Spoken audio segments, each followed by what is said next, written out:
this is Paula from Alanda Craft, and in this video I'm going to show you Brother ScanNCut's new scoring line facility in the Canvas software. Now you might have seen our previous video where we explained how to do this, but that was actually a manual approach before Brother actually introduced this. So it's a lot easier now. You don't have to do the manual thing, although you can if you like. The video is still up there. I'll put a link below this one if you want to do that. But this is so much easier. It's great. So the scoring line facility is up here in the properties, so you click on that. Now you'll notice there is nothing there at the moment, and the reason there's nothing there is it won't work unless you've actually drawn something. Okay, so let's do that, and we'll start by doing a greeting card. Okay, so this is a good example. So I'm just going to click on basic here and click on a square.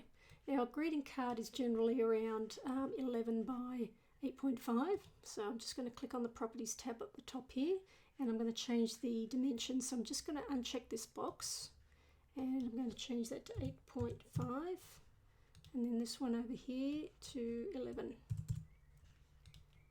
Okay, so that's the basic card shape. I mean, you can do whatever you like here. This is just an example. Now I want a scoring line down the middle here because I want to be able to fold this card over. So I want this right in the center. So I come up here to paths, the path tool here, and click on that. And I want to draw a line down the middle, somewhere down the middle. I don't have to be accurate just yet because we will line it up. So I just click somewhere close to the top line here, just once, and click, and then somewhere down at the bottom line here. You don't want to click past the line or on top of it, you just want to click somewhere before it. Okay, oops. I'll just undo that.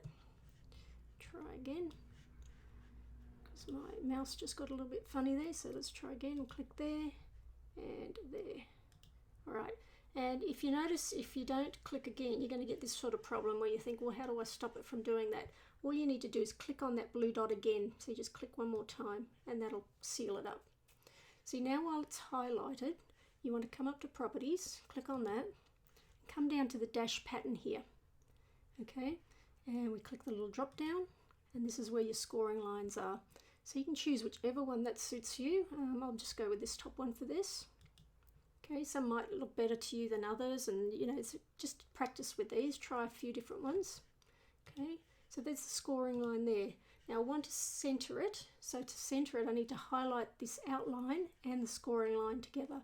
So you can just do that by clicking just above it somewhere. Click and hold your mouse down, and then drag so both are highlighted. So you only have to do a little square. I don't even actually have to highlight the whole lot. All I need to do is just highlight this line here and this line here, and everything gets highlighted. So everything is highlighted now, so I can come up to edit, align, and center. And what this will do is center that line there right in the middle of it, which is what we want. Now before you go any further, you might think we're finished here, but if you don't do the next part, what you're going to get is, as soon as I move this card here, you see what happens? This stays here and it doesn't connect to it. So we want them, I'll just line it up about right where it is. We need to group them together. Okay, so we do that by highlighting both. So I click and drag again, and then I right click and go group. Okay, and there we go. Now I can move it around and both stay together. So that's as easy as that to create a scoring line there.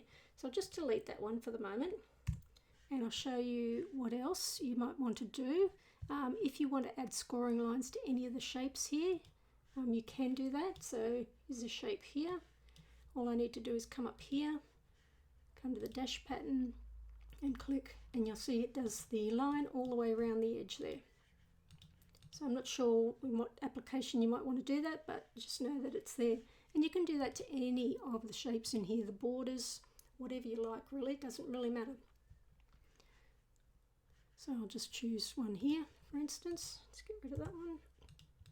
And again, come down here and choose the scoring line. So there you go. This works really well if you want to create envelopes, cards, fancy sort of envelopes with cutouts in them, all sorts of things like that, flip cards. This works really, really well. So it automatically cuts it for you, so you don't have to worry about using a scoring pad, and they fold beautifully. So if you want to save this now, just in case this is the first time you've used Canvas, all you do is come up here, type in a name, so scored line. If you click on this one, it'll save this pattern to the software here. And if you click on this one, the download button, it will save it to your computer. So that's the one you want to do if you want to transfer this over onto your Brother. So you put your title in, click download, it'll save onto your computer somewhere. Just make sure you know where it saves to. Then you put in your thumb drive, and then you transfer that onto the thumb drive, and that's what you put into your Brother ScanNCut to transfer this over to that. So it's all as easy as that. This is a great new facility from Brother, so we're really pleased they introduced it. Make things a lot easier, and we're going to be doing lots more tutorials on using this scoring line in the future, so stay tuned for that. So thank you for watching.